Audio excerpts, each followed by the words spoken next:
Salam damai sejahtera Bapak Ibu, saudara-saudari sekalian yang saya kasih. Terima kasih sudah berkenan bergabung di bincang-bincang di channel Apologet Murtadin Perlu Tahu Ini. Sharing ke 102 dengan topik karena tidak ada euforia, maka tidak ada penebusan dosa. Karena tidak ada euforia, tidak ada sukacita, maka tidak ada penebusan dosa. Demikian pernyataan kedua orang apologet non-Kristen, Yohanes Askariot dan Birli Gideon di dalam kolom komentar. Tidak adanya euforia atau sukacita besar di Israel setelah penyaliban Yesus Kristus. Mereka simpulkan bahwa itu berarti tidak ada penebusan dosa oleh Yesus Kristus karena orang tidak bersukacita.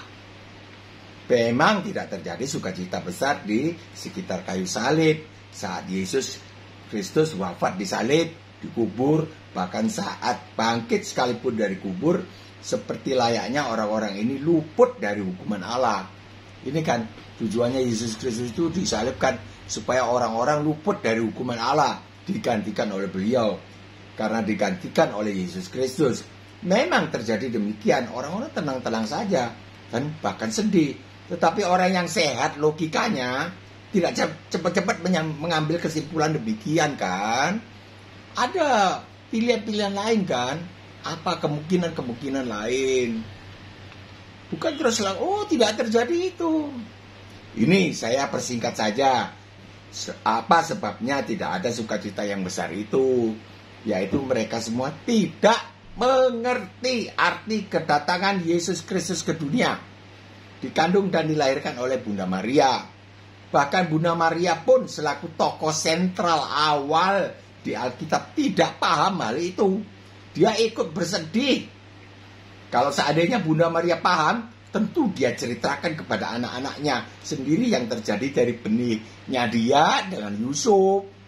Anak-anak, dengarlah ini ya pesan ibu, bahwa saudaramu yang tua ini bukan dari benih bunda dan ayahanda kalian.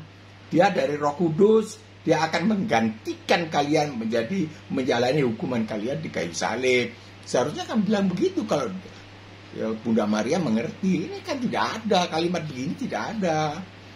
Beliau tidak mengerti. Penjahat yang di sebelah kiri pun di Lukas 23 ayat 39 berkata, bukankah engkau adalah Kristus? Selamatkanlah dirimu dan kami. Bahkan penjahat yang di sebelah kanan pun tidak mengerti. Walaupun dia berkata, ingatlah akan aku kalau engkau kembali sebagai raja. Tapi bahwa kematian orang tidak berdosa bernama Yesus yang di sebelahnya ini adalah untuk menggantikan hukumannya, dia tidak mengerti. Dia cuma percaya bahwa Yesus ini akan datang kembali sebagai raja. Jadi dia menyerahkan diri, enak ikut kepada raja. Maka itu Tuhan Yesus berkata, pada hari ini juga engkau bersama aku di Firdaus. Tapi dia tidak mengerti. Tetapi tentang Yesus menyerahkan nyawa bagi umat manusia, dia tidak mengerti. Kalau dia mengerti, tentu penjahat ini akan mengucapkan, oh Yesus, anak Allah, terima kasih engkau telah menggantikan hukumanku atas kejahatan kami berdua. Tentu dia bilang begitu. Tidak kan? Ingatlah akan aku kalau engkau kembali sebagai raja. Tapi tentang hal matinya ini orang, wafatnya ini orang tak berdosa ini, kan dia tahu. Ini orang ini tak berdosa, kita berdosa. Dia bicara kepada orang yang sebelah kiri. Ini orang tidak berdosa, sebelah kita ini. Kita patut dihukum, dia tidak berdosa. Tapi kenapa dihukum mati? Nggak ngerti. Kalau ngerti pasti dia bilang kamsia ya. Kalau gaya Cina, thank you Lord, atau bagaimana ya, atur kasuun. Tidak, dia tidak mengerti. Imam-imam kepala mengolok-olokkan dia, tidak ngerti. Imam kepala loh, ahli Taurat, imam kepala. Orang lain ia selamatkan, tapi dirinya sendiri tidak dapat ia selamatkan. Ini kan tidak ngerti. Kalau orang imam kan mesti mengerti hal-hal rohani, keselamatan umat manusia. Simon Petrus kembali menjadi nelayan. Dia tidak mengerti segala sesuatunya. Simon Petrus yang vokal itu, Sampai setelah Yesus bangkit dari kematian, dia dipanggil Tuhan Yesus, berkata kepada Petrus, Petrus, ikutlah aku. Di Yohanes 21 ayat 19. Lalu di situ bincang-bincang. Mungkin di situ Petrus diberitahu, gue ini mati karena ini loh. Karena setelah itu Rasul Petrus juga menulis tentang di surat 1 Petrus 1 atau 2 Petrus itu Petrus juga menyatakan mengenai matinya Yesus Kristus adalah untuk menggantikan kita, menebus dosa kita. Di video 101 dengan judul Singkirkan Paulus yang berdurasi hanya 8 menit sebelum ini kan 102. Saya telah mengesampingkan tulisan-tulisan Rasul Paulus sesuai dengan batasan yang kalian berikan. Ini Yohanes Askariot serta Firly Gideon memberi batasan supaya jangan pakai dalil-dalilnya Paulus. Itu orang Tarsus. Jangan.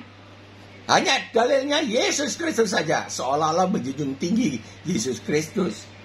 Keselamatan di dalam Yesus Kristus itu pernah dijelaskan oleh beliau sendiri, diucapkan sendiri langsung keluar dari mulut beliau sebelum disalib.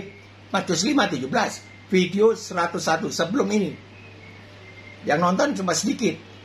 Ya, karena ditujukan oleh 2 orang ini barangkali. Itu dijelaskan keselamatan di dalam beliau, itu dijelaskan langsung oleh beliau di Matius 5:17. Saya sudah jelaskan arti menggenapi hukum Taurat adalah menggenapi hukuman. Hukuman yang seharusnya kita jalani digenapi oleh beliau, dijalani. Bukan ganjil genap, bukan, dicukupi, diselesaikan. Artinya kita punya hukuman digantikan. Itu kan. Ya kalau tidak boleh mengikuti Rasul Paulus, ini kan batasan-batasan daripada para penyesat ini. Supaya dikancing kita tidak bisa memakai dalilnya Rasul Paulus. Tidak apa-apa. Menggenapi hukuman yang dituntut oleh hukum Taurat. Bukan menggenapi nubuatan. Walaupun beliau juga dinubuatkan. Tapi dalam hal ini Matius 5:17 bukan menggenapi nubuatan. Sebab ayat 19 menyatakan bahwa Yesus Kristus menyatakan bahwa hukum Taurat harus dilaksanakan semuanya. Kalau tidak bisa dilaksanakan perintahnya, dijalani hukumannya. Tapi beliau yang menggantikan hukuman itu. Barulah hukum Taurat dinaikkan versinya menjadi hukum Taurat versi baru setelah digenapi hukumannya. Itu di Matius 5 ayat 20 sampai 48. Jadi hukum Taurat itu berisi roh yang mengasihi sesama manusia. Baca di Matius 5 20 sampai 48. Kalian berdua sekarang sudah mengerti. Kalian berdua sudah mengerti. Sudah mengerti bukan? Kok tidak terjadi euforia di antara kalian? Kok tidak terjadi sukacita di dalam jiwa kalian? Digantikan. Sister. Bahkan kalian mengajukan argumentasi yang menghinakan penjelasan saya. Sudah sepantasnya tidak terjadi sukacita di antara orang-orang Israel karena mereka tidak mengerti. Pantas. Termasuk Bunda Maria, imam kepala. Walaupun Yesus sudah menerangkan sebelumnya. Sudah menerangkan di Matius 5:17. Tetapi tidak sepantasnya kalian berdua tidak bersukacita karena kalian sudah mengerti. Kalian sudah mengerti Matius 5:17. Dari saya, bahagia bahwa kalian pun diluputkan dari hukuman akibat dosa-dosa kalian. Penggantian hukuman di atas kayu salib itu sudah terjadi pada tahun 33 Masehi. Nenek moyang kalian pun belum ketemu. Nenek moyang perempuan, nenek moyang laki-laki belum ketemu. Juga saya belum tahu dari mana, apakah dari Tiongkok pergi berzina, di mana lalu keluarlah model begini. Saya tidak tahu. Tapi yang terang saya ditunjuk oleh Tuhan Yesus untuk memberitakan ini. Pada tahun 2018, saya bukan orang biasa. Penggantian hukuman oleh Yesus Kristus yang tidak berdosa itu sudah dinikmati oleh berjuta-juta orang yang mau digantikan hukumannya. mau. Itu kalau orang yang logikanya ya sehat lah. Oh, digantikan sang hakim dia. Sang hakim yang akan datang nih. Nggak lama lagi datang nih. Dia yang menggantikan hukuman kita. Mau deh.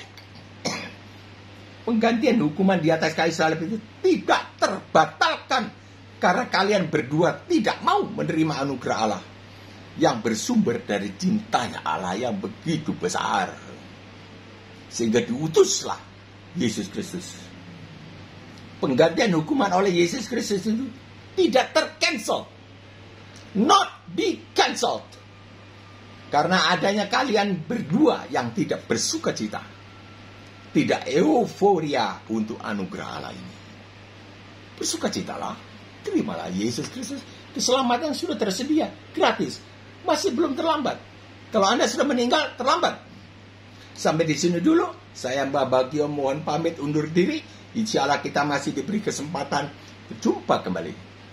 Kiranya turunlah segala berkat keselamatan di tengah-tengah para penonton video ini. Khususnya di dua orang cewek ini. Yohana Askariot dan Firly Gideon. Disertai berkat jasmani, ekonomi berkecukupan di dalam nama Tuhan Yesus Kristus. Amin. Tulislah komentar, pertanyaan, atau sanggahan.